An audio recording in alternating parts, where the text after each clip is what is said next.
So, boys, what's a good boy? Right here. Just a good one. A sweet kid, an innocent kid.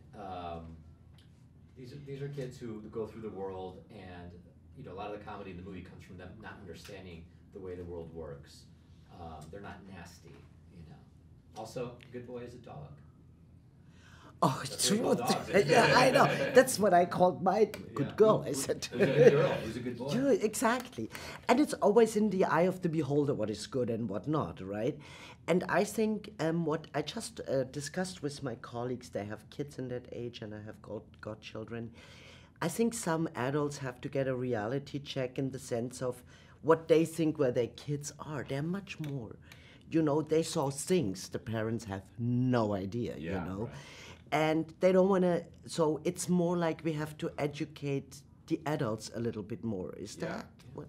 Well, I think, it's so different from when we grew up because now with the internet, every piece of information is at their fingertips.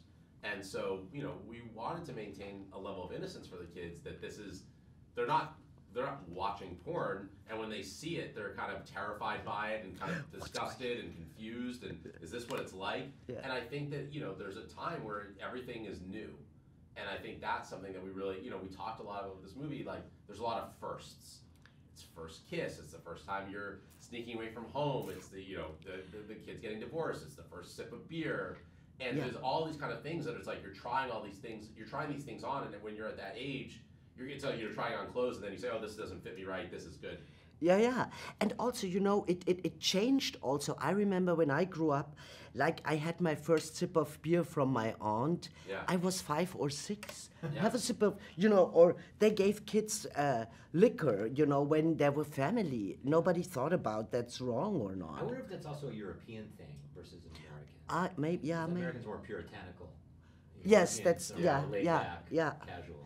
And and then I met an intern. He's like 17. And he introduced himself and he said to me, I'm Jacob, I'm Generation Porn. And I said, oh, Generation Porn? Didn't me neither. You always learn. And then he said he grew up with watching porn when he was 9, 10, 11. What? And that all his peers know that. And I was like, okay, tell me more. So that's what I meant with reality check, I want to hear more about Jacob. I don't even know what we're doing talking about good boys. I want to hear about the intern. No, but it was interesting to me because it's something that they talk also very frankly about it. Yeah. And do you think where we are today, is it only the open internet? Is it the social media? I think all of that stuff, I think you just have a completely different relationship to your friends and to access. And I think, we talk about like the way that people treat each other on social media. You can you're hiding behind something, so you're not confronting someone in person, you're confronting someone, your avatar is basically saying, I think you suck and I believe this, and Bullying has moved online. Yeah, absolutely. And then also, how did you talk to the parents, or how was the process? You had a cast, and then you have to prepare these boys, they can swear, they can do everything they're not allowed to do maybe in real life. Right, exactly. Yeah. The parents, I think the conversations, they knew what they were signing up for. They read the scripts. There weren't any surprises. But I think the parents prepared the kids, and then when we met with, we Skyped with Jacob and his parents. We weren't sure. They said they wanted to talk to us after. Are they gonna yell at us? And they were just saying, they're like, oh, we think the script is so funny, and Jacob wants to do a comedy, and we think this would be great for him. We're like, oh, okay. But yeah, all the parents were really. It's what Gene said. They knew what they were signing up for, and I think they thought the script was funny, and and the parents that didn't want their kids to do it probably didn't let their kids audition for the movie. Yeah, right. But were they on set the whole time? Yeah, they're on set every day. And not just parents, there's welfare workers, there's a lot of people all around. A sex psychologist? No. Well, we always have a sex psychologist with us wherever we go. Of course. So that goes without saying, but nothing for the kids. And also, I think the important thing is what is good with the whole subject is, of course, that it is a comedy, you see, because there are all awkward moments and from all these moments in the movie, what did you personally experience the most vivid? You mean like growing up? Yeah. Oh. I mean, when I was a kid, my friend took me to his parents' bedroom and said, "Do you want to see something?" and showed me his parents' sex toys. And I had no idea. We had no idea. We were playing around with them like we were like cops and robbers. But it's like, so when you're a kid, like everything, you can't imagine what anything is. You don't have the context for anything. And so that was pretty crazy. And I sold my dad's sex doll. No, you did. I almost.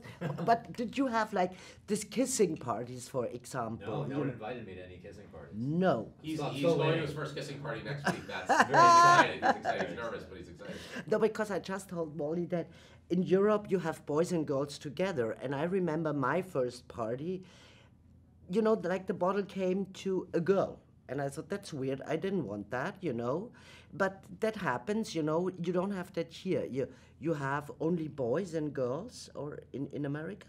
Yeah, it would be I mean, I guess it would depend. I mean, when I was growing up, it was co-ed. Mm-hmm. Yeah. How much was Seth Rogen on set, talking to you, approving you? How was the collaboration? We worked with him a lot on the script early on, and then he went off to direct. He was starring in another movie, so he wasn't on set very much, and then he became more involved in when we edited the movie. How do you deal with people who say, "Oh my God, that's so dirty"? How can you let kids say always fuck and shit like that? How do you deal with that, with people, who are puritanic, I would say? Have you ever met a 12-year-old boy? If that's what they're like. Yeah, I mean, maybe this movie's not for them. I think for most people, this is a pretty accurate portrayal of 11, 12-year-old boys, because they swear a lot. And I think a lot of people, after they see the movie, I think they're surprised that that the kids are innocent, and that there's it's sweet, and that there's a little bit more behind it than just like just the raunch of it. So I tell everyone to see the movie, and then make a determination themselves, and bring 3 friends. Bring up, absolutely. Because also, I like the trailer when Seth says to the boys, you can't watch, and they like, what? So the kids could see the movie, right? They've seen it, yeah. Yeah, because I wasn't sure, because it's R-rated, right? Yes. So how was the reaction from them? Everything's new to them. You know what I mean? So they seemed happy, but then they also just wanted to go swim in a pool. Yeah, I think the movie ended, they started dancing. They got up and started dancing. But was it kind of also a little bit a lesson in life for them, do you think? Because very often now, parents, I think they tend to try to keep their kids in a bubble, right. Like overprotecting and doing all these things, but that's my personal. So was it for them also maybe a good learning lesson for your stars? Yeah, I think so. I mean, in a way, they were still in a bubble. We were very protective of the boys and making sure that they weren't exposed to anything that they didn't need to be exposed to. So, but I think the lesson is, when you're an adult, you're going to have to work for a paycheck, and they were doing that last summer. Yeah, but also I think that sometimes I talked with Molly about it, girls always seem to be a little bit, maybe that's a cliche, but they're a little bit more mature. For sure. Do you agree to that? Yes. Yeah, absolutely. It's true, right? Yes. It never ends. It just, until we die, they're always one. You think they're always a step ahead? But why is it like that? Do we educate the kids different, you think? I'm not sure. I don't know. I don't know what it is. I think that girls tend to be more in touch with their emotions. I think they're more communicative. And I don't know if that's educational or if that's kind of biological. Yeah.